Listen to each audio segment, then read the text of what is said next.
صلح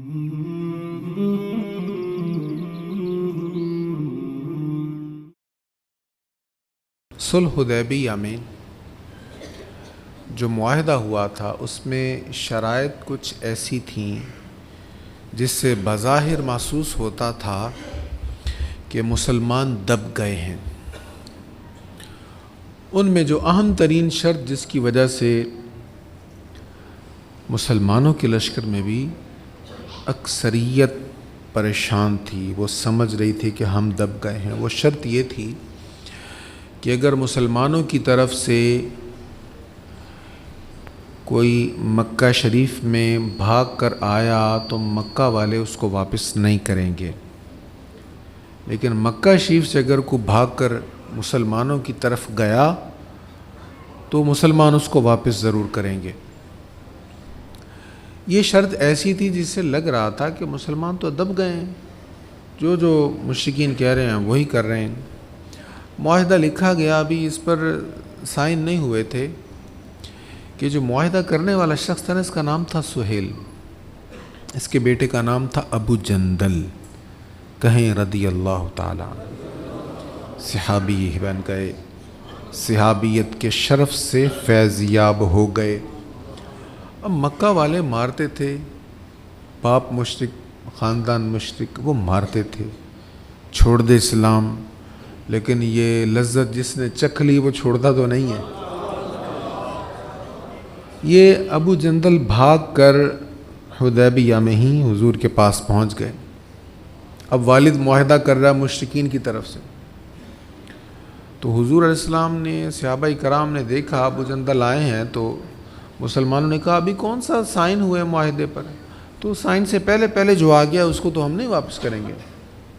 اب جو اس کا باپ تھا جو معاہدہ کر رہا تھا وہ اڑ گیا، کہنے لگا نہیں میں تو نہیں ایسے سائن کروں گا، معاہدہ ہوگا ہی نہیں اگر اس کو واپس نہیں بھیجو گے۔ ضد کی، یہاں تک کہ حضور علیہ السلام نے ابو جندل سے کہا کوئی بات نہیں، تو چلا جا واپس، اللہ تعالیٰ تیرے لیے آسانی فرمائے گا۔ اب یہ معاملہ جب حضور علیہ السلام نے اور صحابہ کرام نے دیکھا تو صحابہ میں کافی ذرا تشویش سی ہو گئی کہ ہم تو دب رہے ہیں، یہ ظالم ہم پر مسلط کیے جا رہے ہیں، اس طرح کی باتیں۔ ادھر سے وہ جندل کہہ رہے تھے دیکھو میرے نشان، دیکھو مجھے کتنا مارا ظالموں نے، تم پھر مجھے ان کے پاس بھیجو گے۔ سیدنا فاروق اعظم رضی اللہ تعالیٰ عنہ حضور علیہ السلام کی بارگاہ میں کہنے لگے کیا آپ اللہ کے سچے رسول نہیں ہیں؟ حضور نے کہا بالکل میں اللہ کا سچا رسول ہوں۔ کیا ہم حق پر نہیں ہیں؟ حضور نے فرمایا کیوں نہیں عمر، ہم حق پر ہیں۔ پھر ہم ذلت والی شرطیں کیوں قبول کریں؟ حضور نے فرمایا عمر میں اللہ کا رسول ہوں، مجھے جو رب کہتا ہے میں وہی کرتا ہوں۔ حضرت عمر کا اضطراب ختم نہیں ہوا، کہنے لگے آپ نے کہا نہیں تھا ہم بیت اللہ کا طواف کریں گے، تو اب اتنی سخت شرائط مان کر ہم واپس کیوں جا رہے ہیں؟ آپ نے تو کہا تھا ہم بیت اللہ کا طواف کریں گے۔ حضور نے فرمایا عمر میں نے یہ تو نہیں کہا تھا اسی سال کریں گے، ہم اگلے سال کر لیں گے، جو میں نے کہا وہ ہوگا، لیکن میں نے یہ تو نہیں کہا تھا اسی سال کریں گے۔ حضور نے اطمینان سے جوابات دیے، لیکن حضرت عمر کا اضطراب ختم نہیں ہو رہا۔ اٹھے وہاں سے، حضرت صدیق اکبر کسی دوسرے مقام پہ تھے، ان کو نہیں پتہ کیا گفتگو ہوئی ہے حضور کی اور حضرت عمر کی۔ صدیق اکبر سے جا کر کہنے لگے صدیق اکبر بتا بھائی کیا حضور اللہ کے سچے رسول نہیں ہیں؟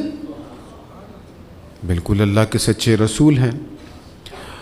اور پھر دوسرا سوال جو حضور سے کیا تھا، کیا ہم حق پر نہیں ہیں؟ ابو بکر نے وہی جواب دیا جو حضور نے دیا تھا، کیوں نہیں ہم حق پر ہیں۔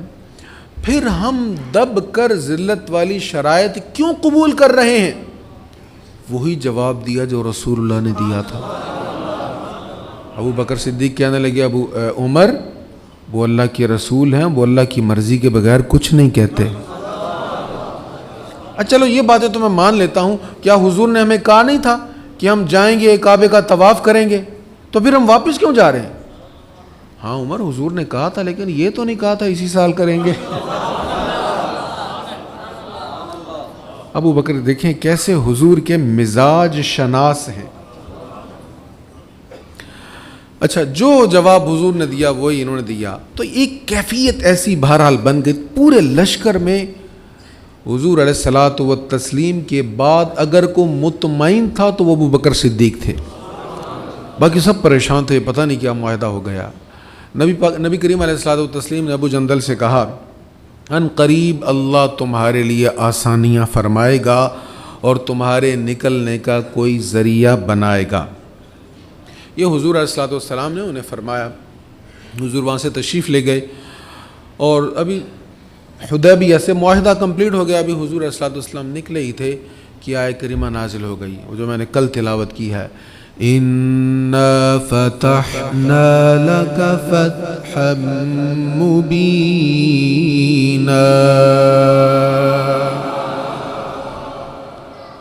اللہ تعالیٰ نے فرمایا ہم نے آپ کو واضح کھلی فتح عطا فرما دی.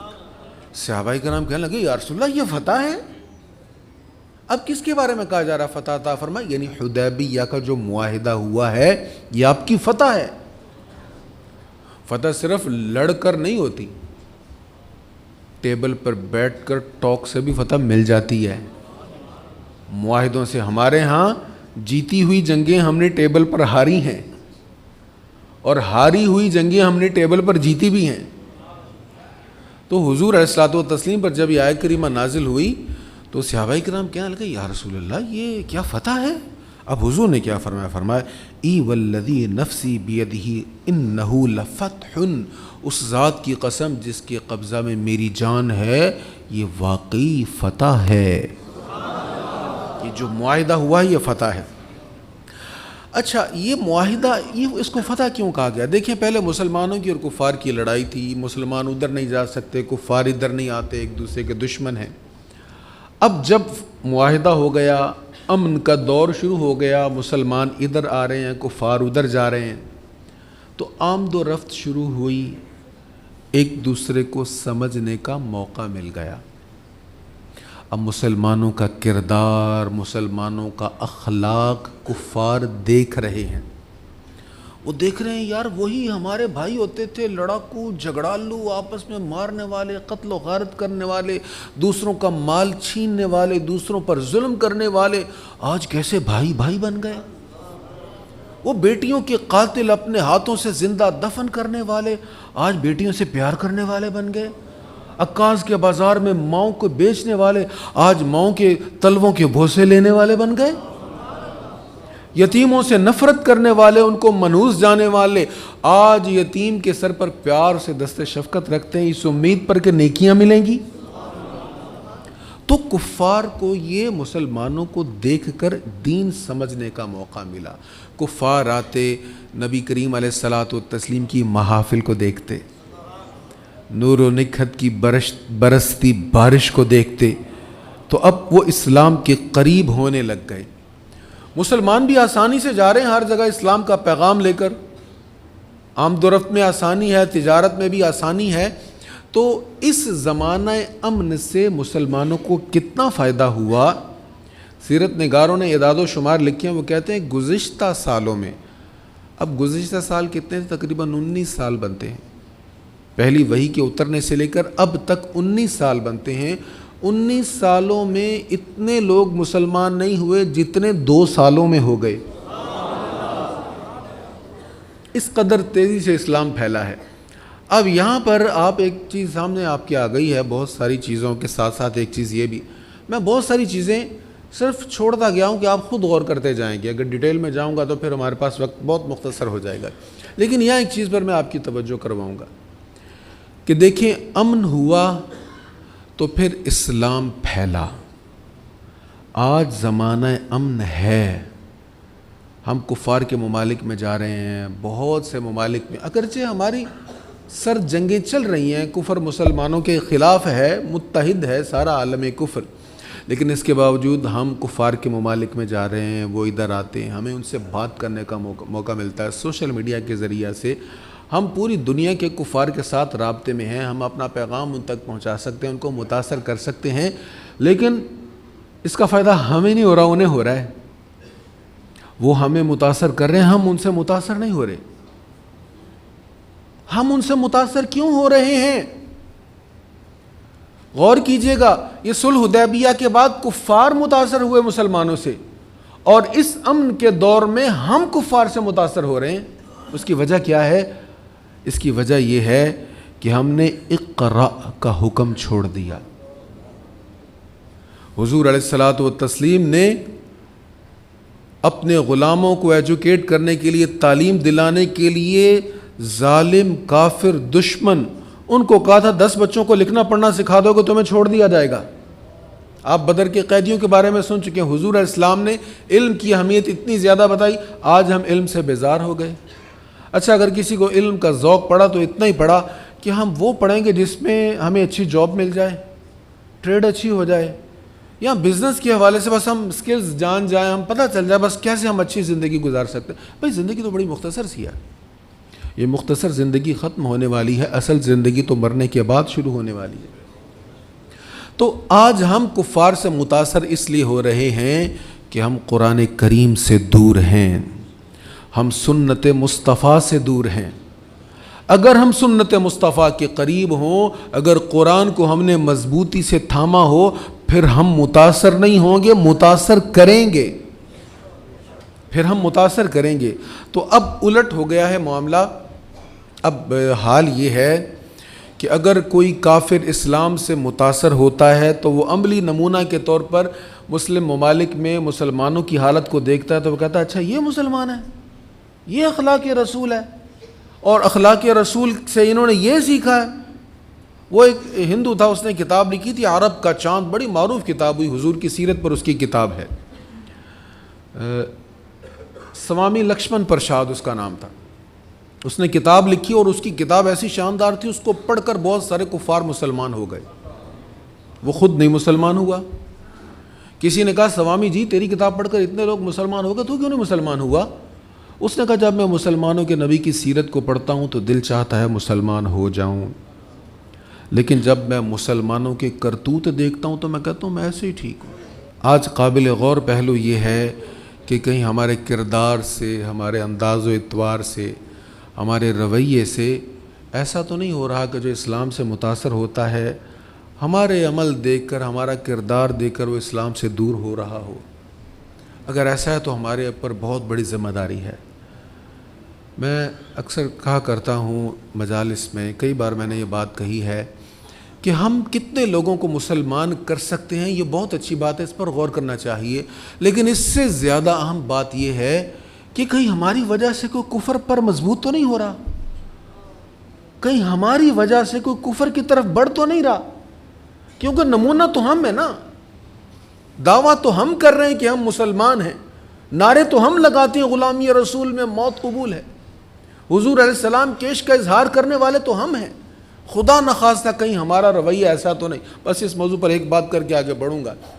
یوٹیوب پر آپ کو کلپ مل جائے گا، انضمام اللہ کہتے ہیں کراچی میں ایک میچ تھا، ویسٹ انڈیز کی ٹیم آئی تھی، پرانی بات ہے، تو برائن لارا کو ہم نے دعوت دی، ایک 5 اسٹار ہوٹل میں کھانے کی دعوت دی۔ پروگرام یہ تھا کہ کھانے کے بہانے ہم اس کو اسلام کی دعوت دیں گے، کھانا کھلاتے رہے، اور اس دوران اسلام کی باتیں ہوتی رہیں، حضور علیہ السلام نے جو تبلیغ فرمائی، جو اخلاق آداب حضور نے سکھائے، اس پر بات ہوتی رہی، وہ بڑی توجہ سے سنتا رہا۔ جب ہماری بات ختم ہو گئی،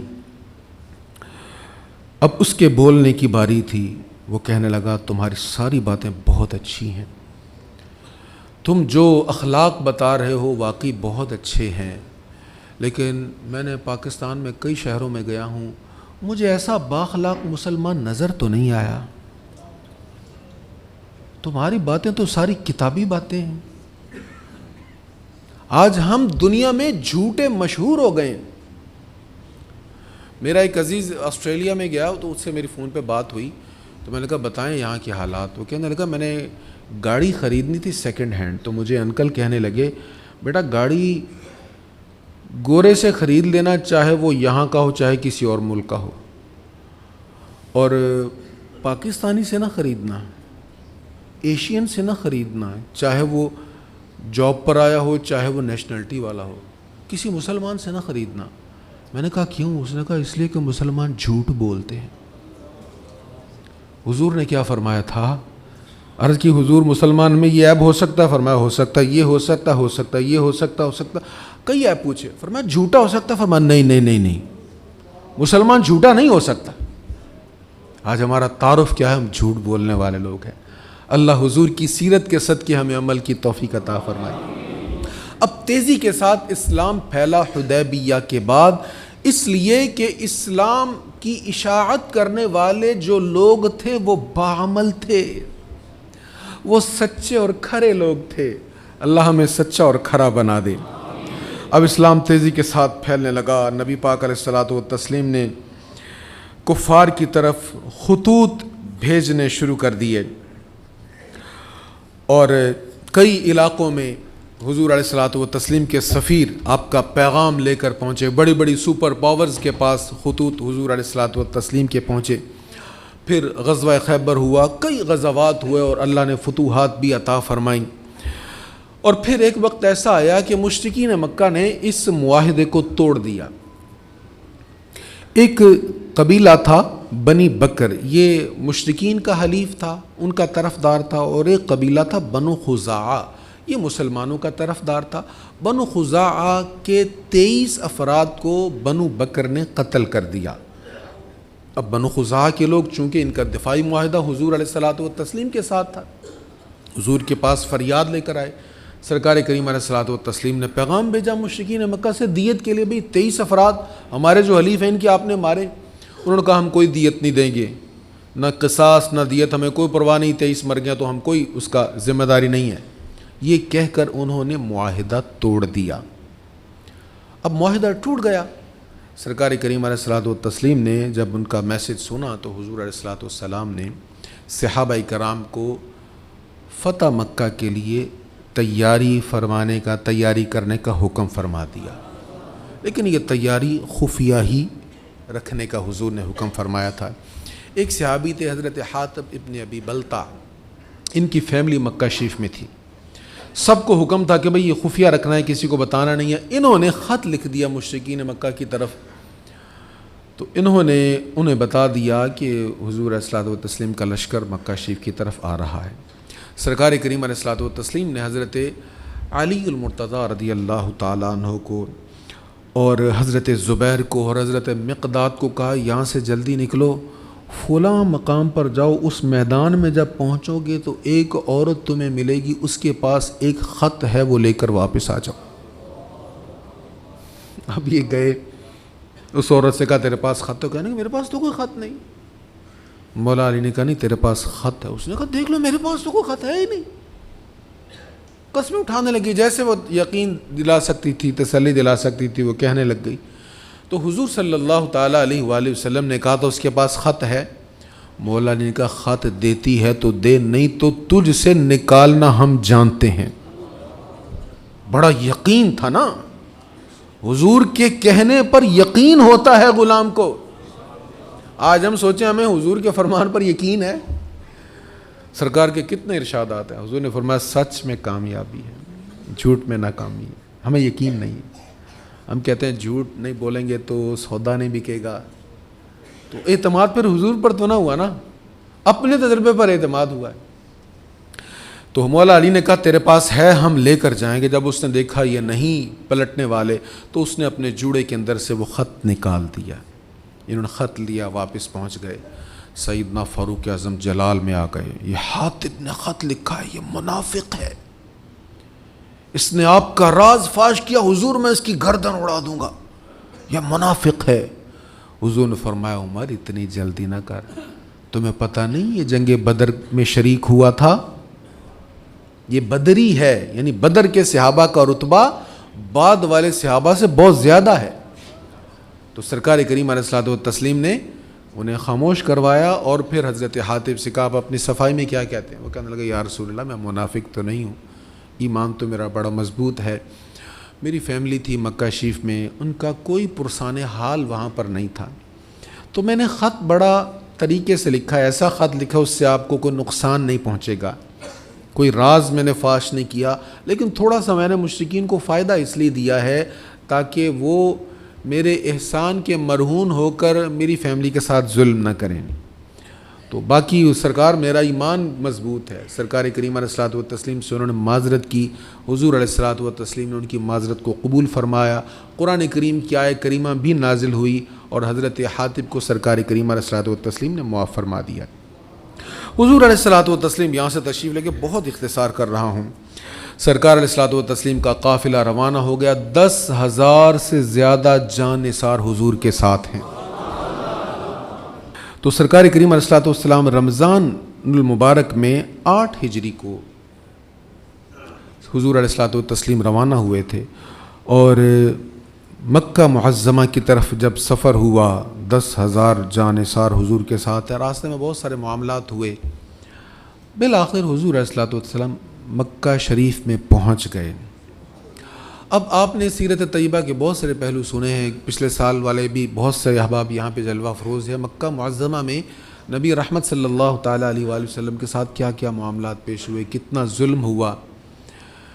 اب وہ جان کے دشمن تھے, کوئی موقع چھوڑنے والے نہیں تھے, اور اب بھی انہوں نے معاہدہ توڑا تھا. تو ایسوں کے ساتھ جب معاملہ ہوتا ہے تو پھر کیا ہوتا ہے؟ تاریخ تو ایسی ہی ہے کہ پھر قتل کیا جاتا ہے, خون کی ندیاں بہائی جاتی ہیں اور دشمنوں کو نشان عبرت بنایا جاتا ہے. ایسا ہوتا ہے نا. لیکن یہ شہر کوئی معمولی شہر تو نہیں تھا نا, یہ مکہ معظمہ تھا. میرے آقا کریم علیہ الصلوۃ والتسلیم کے ساتھ 10,000 جان نثار ہیں. عاجزی ایسی ہے, سر مبارک جھکا ہوا ہے اور اونٹ کے کوہان کے ساتھ بار بار مس ہو رہا ہے. اتنا زیادہ سر انور جھکا ہوا ہے. اب غلامی کی زنجیریں توڑنی تھیں. سب نظریات جو پرانے تھے جہالت والے ان کو چینج کرنا تھا, جس میں غلام سے نفرت تھی اور سرداروں سے محبت تھی. حضور علیہ السلام کے پیچھے آپ کے اونٹ پر بیٹھنے والا کون تھا؟ ابو بکر نہیں تھا, عمر نہیں تھا, فاروق نہیں تھا, عثمان, علی نہیں تھا. بڑے بڑے سرداروں میں سے رضی اللہ تعالیٰ عنہم ان میں سے کوئی نہیں تھے. غلام زادہ اسامہ بن زید تھا, حضور کے پیچھے بیٹھے ہوئے ہیں. سرکار علیہ الصلوۃ والسلام نہایت عاجزی سے مکہ معظمہ میں داخل ہوئے. بتوں کو توڑ دیا گیا, طواف فرمایا, سارے بت توڑ دیے. ایک بہت بڑا بت کعبے کی چھت پر تھا. حضور علیہ الصلوۃ والتسلیم نے کہا علی تم بیٹھ جاؤ, میں تمہارے کندھوں پر کھڑا ہوتا ہوں, پھر تم اٹھنا تو میں اس کو اوپر جا کے توڑ دوں گا. حضرت علی بیٹھ گئے. حضور نے ان کے کندھوں پر پاؤں رکھے, کہا علی اٹھو. مولا علی نے تھوڑا سا تکلیف محسوس کی, اٹھا نہیں گیا. حضور نیچے تشریف لے آئے. حضور بیٹھ کے کہا علی تم آ جاؤ. مولا علی کو اپنے کندھوں پہ کھڑا کیا. حضور کھڑے ہو گئے. حضرت علی کہتے ہیں میں جب حضور کھڑے ہوئے مجھے لگ رہا تھا میں اتنا بلند ہو گیا ہوں, چاہوں تو افق کو بھی چھو لوں گا, یعنی آسمانوں کی بلندیوں تک پہنچ گیا. ایسی فیلنگز تھی. مولا علی اوپر گئے اور جا کے بت کو توڑ دیا. مولا علی بت کو توڑ رہے تھے اور حضور کیا کہہ رہے تھے؟ جاء الحق وزهق الباطل ان الباطل كان زهوقا.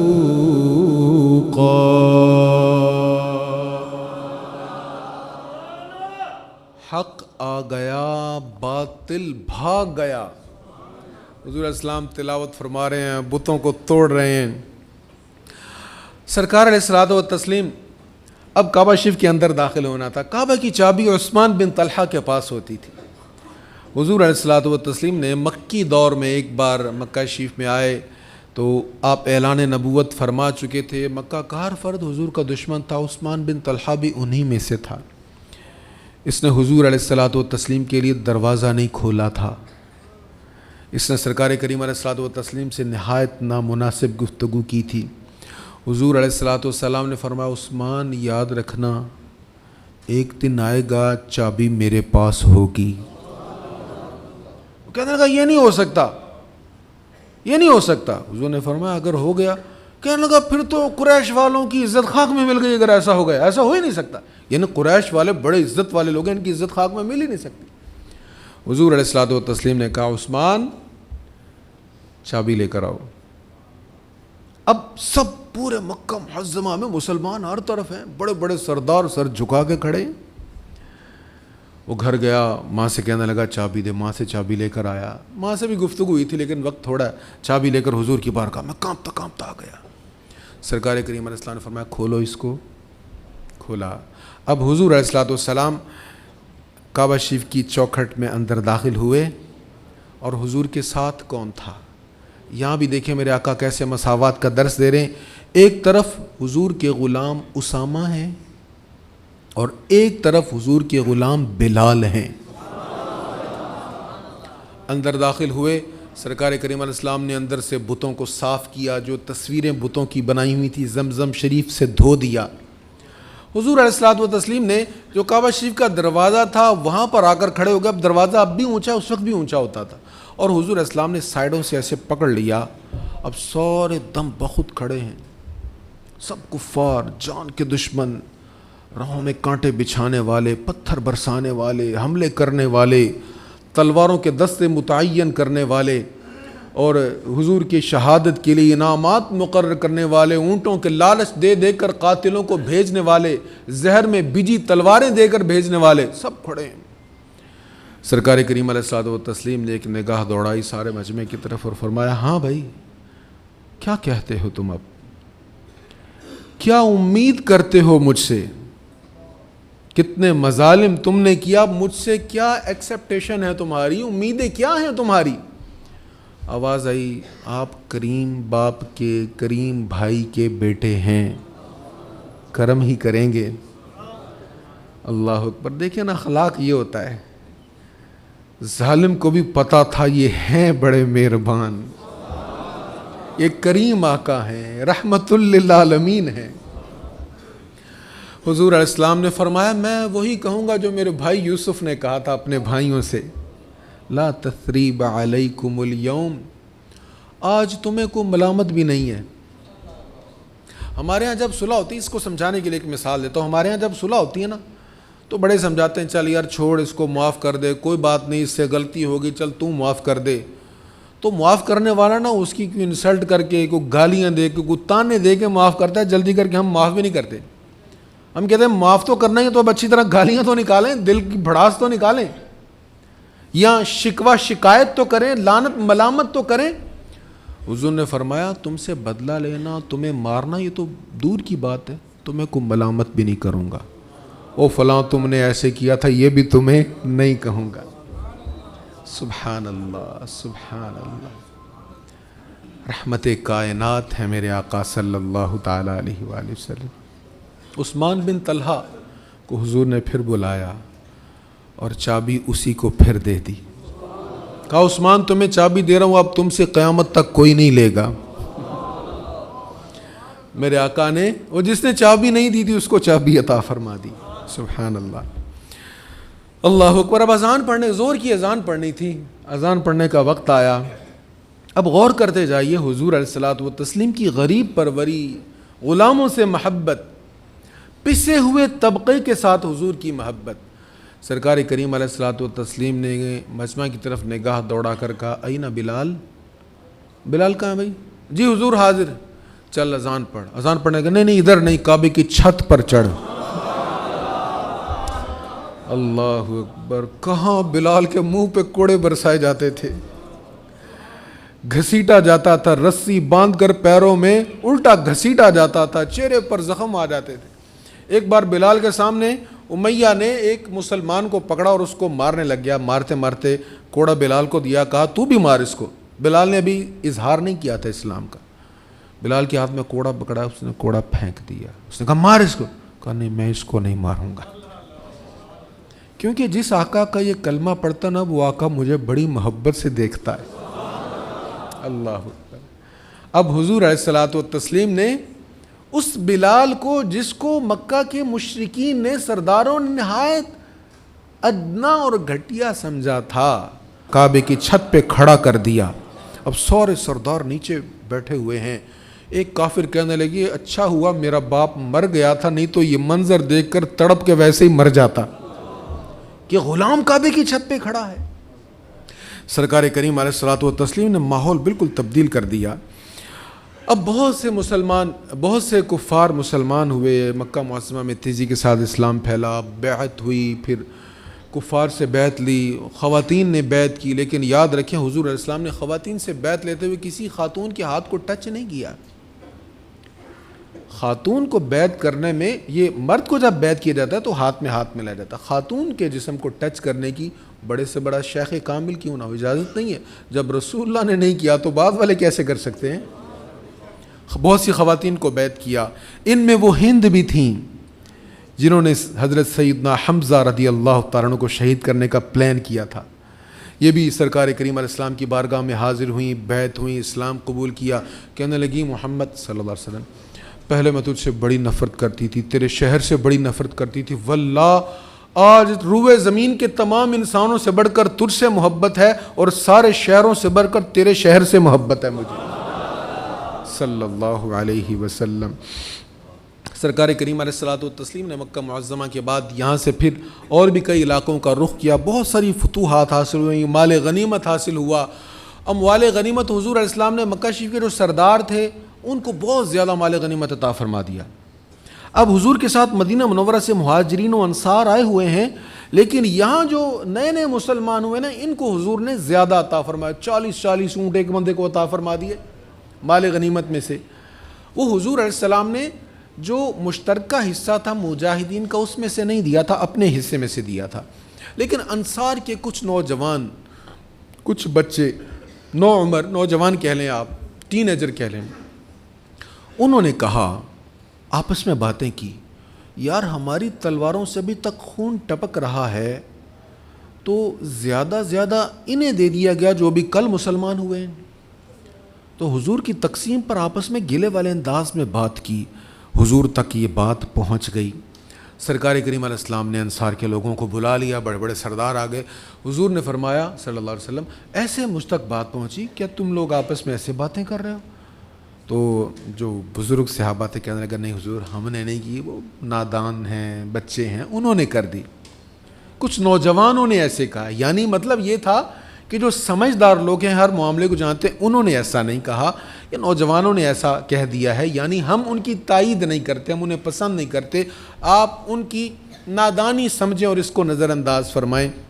سرکار کریم علیہ الصلوۃ والتسلیم نے طویل گفتگو فرمائی، اور حضور علیہ السلام نے اس میں یہ بھی ایک بات کہی، ہاں تم یہ بھی تو کہہ سکتے ہو کہ آپ کو اپنوں نے چھوڑا تو ہم نے پناہ دی، آپ کو اپنوں نے وطن سے نکالا تو آپ کو ہم نے اپنے شہر میں جگہ دی، ہمارے آپ پر احسانات ہیں۔ یہ جب حضور نے باتیں کی تو انصار رونے لگ گئے، حضور ہمارا کیا احسان، آپ کا ہم پر احسان ہے، ہمیں ایمان آپ کے صدقے ملا، ہدایت آپ کے صدقے ملی، ہم آپس میں لڑنے والے لوگ تھے، ہمیں ایک قوم آپ نے بنایا، ہمیں بھائی بھائی آپ نے بنایا، ہمیں اتنی عزتیں شانیں عطا فرمائیں، فتوحات ملی، تو یہ سب آپ کی وجہ سے، آپ نے ہمیں عطا کیا، ہم نے آپ کو کیا عطا کیا؟ حضور رونے لگ گئے، یہاں تک کہ صحابہ کرام جو انصار صحابہ تھے ان کی ریش آنسوں سے بھیگ گئی، داڑھیوں میں آنسوں کے قطرے ٹپکنے لگ گئے۔ اب حضور علیہ السلام نے اپنے غلاموں کی تربیت دیکھیں کیسے حسین انداز میں فرمائی۔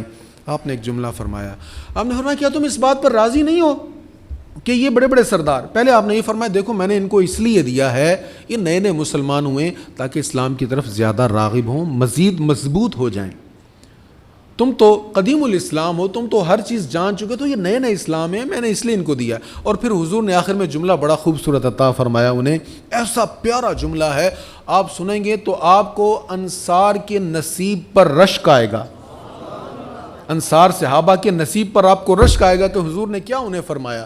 آپ نے فرمایا کیا تم اس بات پر راضی نہیں کہ دوسرے لوگ جب اپنے گھروں میں جائیں اونٹ بکریاں اور جانور لے کر جائیں، اور تم جب واپس اپنے گھروں میں جاؤ تو اللہ کے رسول کو ساتھ لے کر جاؤ؟ اللہ اکبر، یعنی حضور مل گئے تو سب کچھ مل گیا۔ اب انصار کے دلوں میں یہ بات بھی تھی کہ حضور کا اصل شہر تو مکہ شریف ہی ہے نا، تو مکہ شریف تو اب فتح ہو گیا ہے، تو اب حضور شاید یہیں پر رہ جائیں۔ تو سرکار کریم علیہ السلام نے وہ چیز بھی پیش نظر رکھتے ہوئے فرمایا خوش نہیں ہو، یہ بکریاں لے جائیں گے، اونٹ لے جائیں گے اپنے اپنے گھروں میں، اور تم جب مدینہ شریف جاؤ گے مجھے ساتھ لے جاؤ گے، میں تمہارے ساتھ جاؤں گا۔ اللہ اکبر، انصار اتنے خوش ہوئے کہنے لگا یا رسول اللہ ہمیں اور کیا چاہیے؟ فضل رب العلا اور کیا چاہیے، فضل رب العلا اور کیا چاہیے، مل گئے مصطفیٰ اور کیا چاہیے، مل گئے مصطفیٰ اور کیا چاہیے، بھر کے جھولی میرے سرکار نے مسکرا کر کہا اور کیا چاہیے۔ اب انصار اس پر خوش ہو گئے۔ یہاں سے پھر اور بھی بہت سارے معاملات ہیں، بس ایک بات میں عرض کر کے آگے چلتا ہوں، بہت مختصر آج عرض کر رہا ہوں، کیونکہ آخری نشست ہے آج ہماری اس سال کی آخری نشست ہے۔ انشاءاللہ اللہ کی توفیق سے حضور کے ذکر پاک کی، سیرت طیبہ کی محافل ہوتی رہیں گی انشاءاللہ۔ ہم ہوں نہ ہوں یہ تو ہوتا رہے گا نا، ذکر مصطفیٰ ہوتا رہے گا انشاءاللہ۔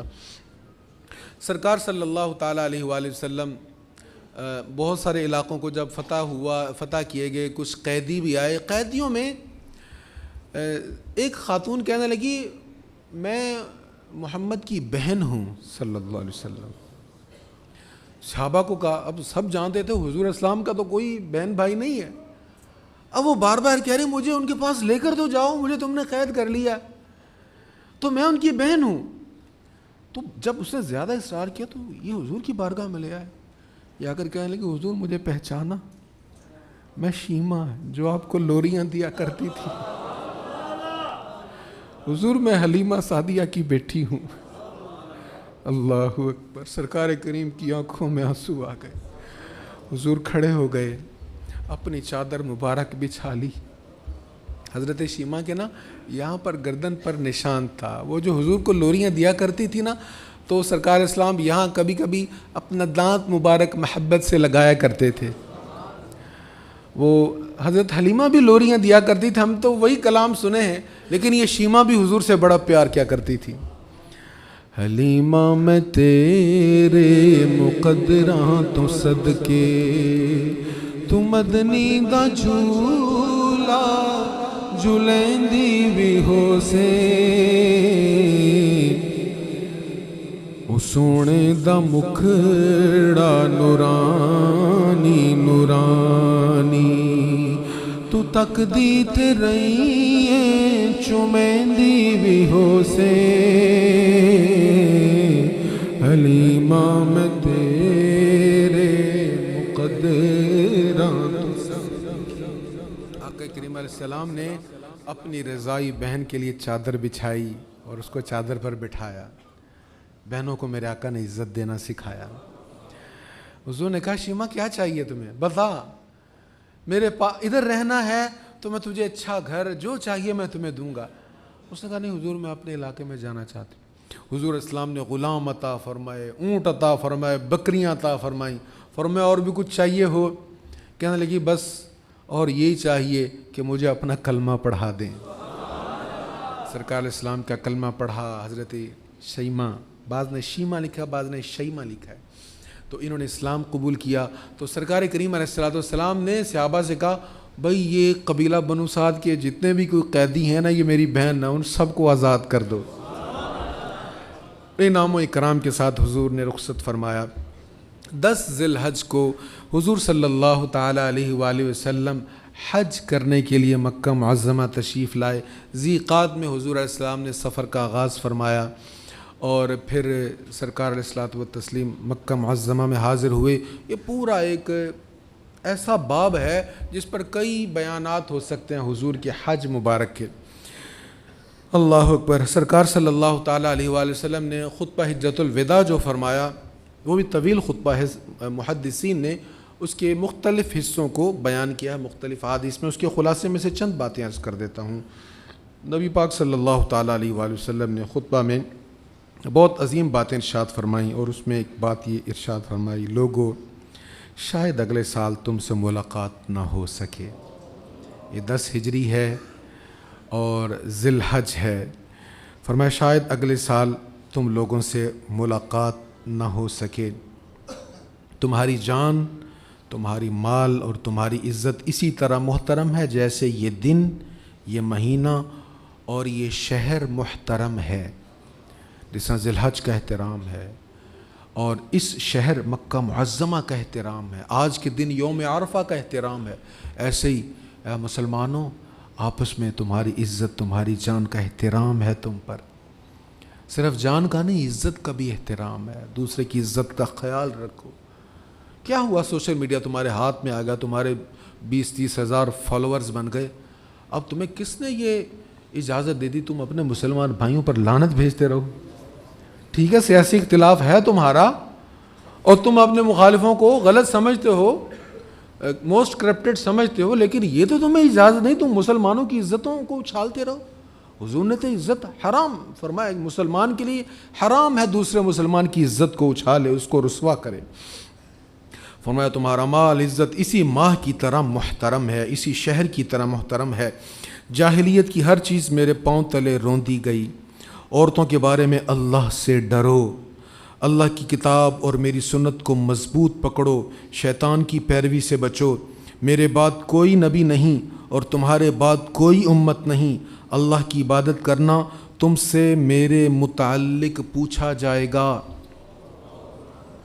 حضور علیہ السلام نے بہت ساری نصیحتیں فرمائیں اور حضور علیہ السلام نے فرمایا ہاں میں نے تم تک میسج پہنچا دیا، میرے رب نے جو مجھے ذمہ داری دی تھی، طائف میں گئے اور سختیاں جھیلیں، احد کا میدان تھا، حنین تھا، تبوک تھا، سب کچھ میں نے ظلم برداشت کیے، لیکن میرے رب نے جو میری ذمہ داری لگائی تھی، جو ڈیوٹی تھی، میں نے تم تک بات پہنچا دی نا، میں نے پہنچا دی تم تک بات، کچھ چھوڑا تو نہیں۔ حضور یہ فرما رہے ہیں، صحابہ سے پوچھ رہے ہیں، 1 لاکھ سے زیادہ کا اجتماع ہے، 1 لاکھ سے بڑا اجتماع ہے۔ صحابہ کرام عرض کرتے ہیں نشہد انک قد بلغت وادیت ونصحت۔ آقا آپ نے صرف پہنچائی نہیں، بہت اچھی پہنچا دی، آپ نے بڑی عمدہ نصیحت کی، آپ نے حق ادا کر دیا، خود پر ظلم برداشت کیے لیکن ہم تک پورا پیغام پہنچا دیا، ایک ایک آیت اللہ کی آپ نے ہمیں سنا دی۔ حضور علیہ الصلوۃ والتسلیم کے کہنے پر جب صحابہ بلند آواز سے کہہ رہے تھے کہ آپ نے ہم تک پہنچا دی بات، آپ نے حق ادا کر دیا، یا اللہ دیکھ لے یہ گواہی دے رہے ہیں میں نے پیغام پہنچا دیا، جو تو نے مجھے ذمہ داری دی تھی۔ اقرا سے جو اب تک میسیجز مجھ تک آئے، 23 سال کے عرصہ میں نجمن جتنا قرآن اترا میں نے سارا ان تک پہنچا دیا ہے۔ اللہ اکبر۔ حضور صلی اللہ تعالیٰ علیہ وآلہ وسلم نے یہ فرمایا اور سرکار علیہ الصلوۃ والتسلیم کا خطبہ مکمل ہوا، حضور علیہ الصلوۃ والتسلیم کا خطبہ مکمل ہوا، دین مکمل ہو گیا، اور جبریل امی یہ مژدہ جاں فضا لے کر آئے، وہ عظیم ترین آیت لے کر آئے جو اس امت کے لیے اعزاز ہے، ایسا فرمان پہلی کسی امت پر نازل نہیں ہوا۔ یہود کے علماء مسلمانوں کو کہتے تھے، فاروق اعظم کا دور تھا، کہ اگر یہ آیت ہم پر اتری ہوتی ہمارے لیے وہ دن عید کا دن ہوتا۔ وہ کیا آیت تھی؟ اليوم اکملت لکم دینکم واتممت علیکم نعمتی ورضیت لکم الاسلام دینا۔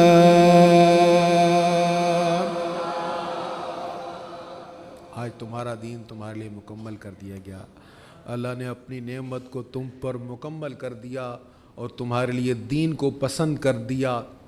اب یہ آیت کریمہ نازل ہو گئی، حضور صلی اللہ تعالیٰ علیہ وآلہ وسلم خوش، صحابہ کرام علیہم الرضوان خوش۔ سرکار کریم علیہ الصلوۃ والتسلیم کا اسی سال وصال با کمال ہوا ہے۔ 10 ذی الحج کو حضور صلی اللہ تعالیٰ 9 ذی الحج کو حضور نے خطبہ حج ارشاد فرمایا، یہ جمعہ کا دن تھا اور ذی الحج کا مہینہ تھا، پھر اس کے بعد سفر، ذی الحج کے بعد کون سا مہینہ آتا ہے؟ ذی الحج کے بعد محرم، پھر سفر، پھر ربیع الاول شریف۔ ربیع الاول شریف میں پیر شریف کے دن حضور صلی اللہ تعالیٰ علیہ وآلہ وسلم کا وصال با کمال ہوا۔ سرکار کریم علیہ الصلوۃ والتسلیم نے اپنا کام مکمل کیا۔ ایک دن حضور گفتگو فرما رہے تھے، حضرت ابو بکر صدیق بھی موجود ہیں، صحابہ کرام بھی موجود ہیں، تو حضور علیہ الصلوۃ والسلام نے فرمایا کہ اللہ تعالیٰ نے ایک بندے کو اختیار دیا کہ وہ اللہ کے پاس آنا چاہتا ہے یا رہنا چاہتا ہے، تو اس بندے نے اللہ کے پاس آنے والے کام کو پسند فرما لیا۔ حضرت صدیق اکبر رضی اللہ تعالیٰ عنہ کی آنکھوں سے آنسو چھلک پڑے۔ اچھا، خطبہ حجۃ الوداع کے بعد حضرت صدیق اکبر مغموم رہتے، اکثر مغموم رہتے۔ کسی نے پوچھا ابو بکر آپ مغموم کیوں رہتے ہیں؟ کہنے لگے اصل میں بات یہ ہے جو ذمہ داری تھی وہ پوری ہو گئی ہے، کام مکمل ہو گیا ہے۔ تو انبیاء کا کام جب مکمل ہو جاتا ہے تو پھر واپسی کا سفر شروع ہو جاتا ہے۔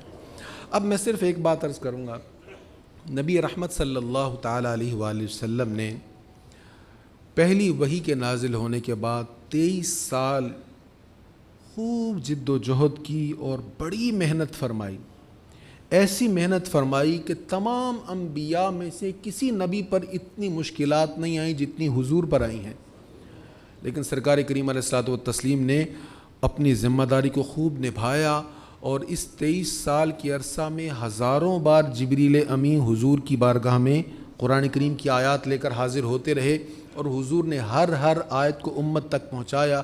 اور خطبہ حجۃ الوداع میں سرکار کریم صلی اللہ تعالیٰ علیہ وآلہ وسلم نے اپنی قوم کو مخاطب کر کے فرمایا، صحابہ کو اور صحابہ کے ذریعے ہم سب کو کہا، فرمایا ایک چیز چھوڑ کر جا رہا ہوں، اس کو پکڑ لو گے تو کامیاب ہو جاؤ گے، چھوڑ دو گے تو گمراہ ہو جاؤ گے۔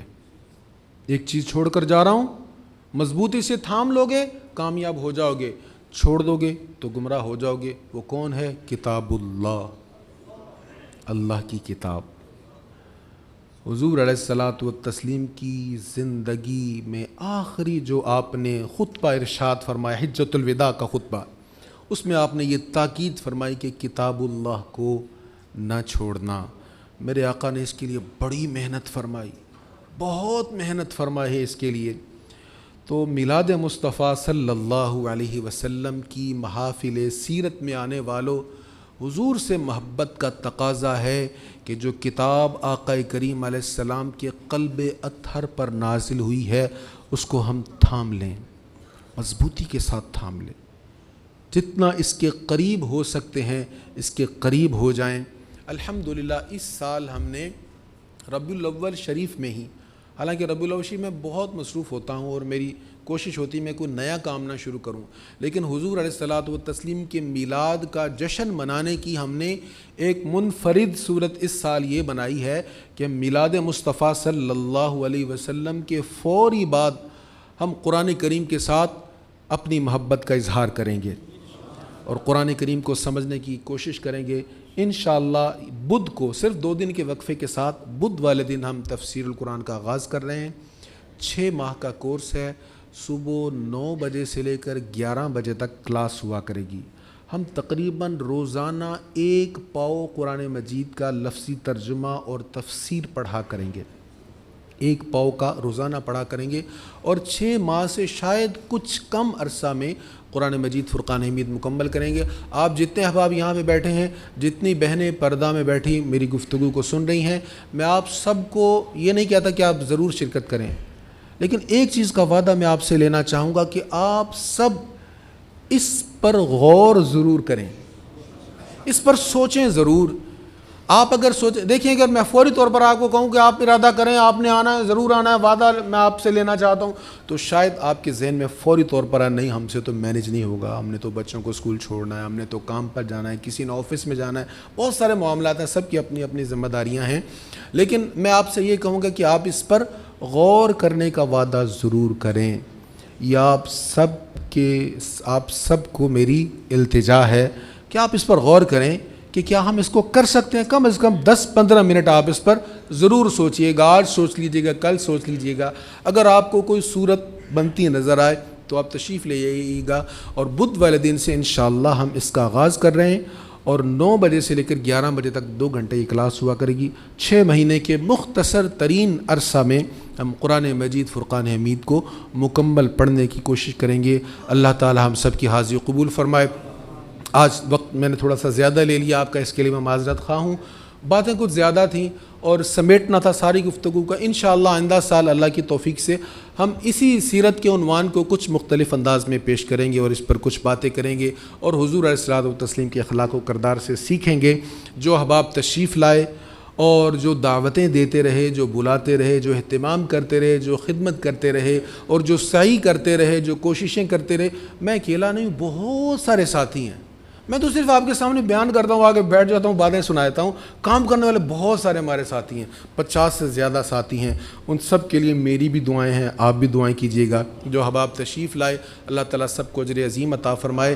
انشاءاللہ صبح کی نشست 4 بجے سے لے کر فجر کی نماز تک ہے۔ جو حضور علیہ الصلوۃ والتسلیم کی ولادت کا وقت تھا، اس وقت ہم حضور علیہ السلام کی بارگاہ میں درود و سلام پیش کریں گے اور حضور علیہ الصلوۃ والتسلیم کا تھوڑا سا ذکر مبارک ہوگا اور فجر کی نماز تک یہ محفل ہوگی۔ ظہر کے بعد ہمارے والد گرامی کا ختم شریف ہے۔ ہمارے والد گرامی علیہ الرحمہ کا وصال 12 ربیع الاول شریف کو ظہر کے بعد ہوا تھا، تو ان کا وصال کی مناسبت سے ظہر کے بعد ان کے وصال کا سلسلے میں ختم شریف ہے۔ تو جو احباب شریک ہونا چاہیں اس میں بھی شرکت فرمائیں۔ 3:35 پر دوسری نشست جو ظہر کے بعد کی ہے اس کی دعا ہوگی۔ اللہ تعالی ہم سب کا حامی و ناصر ہو۔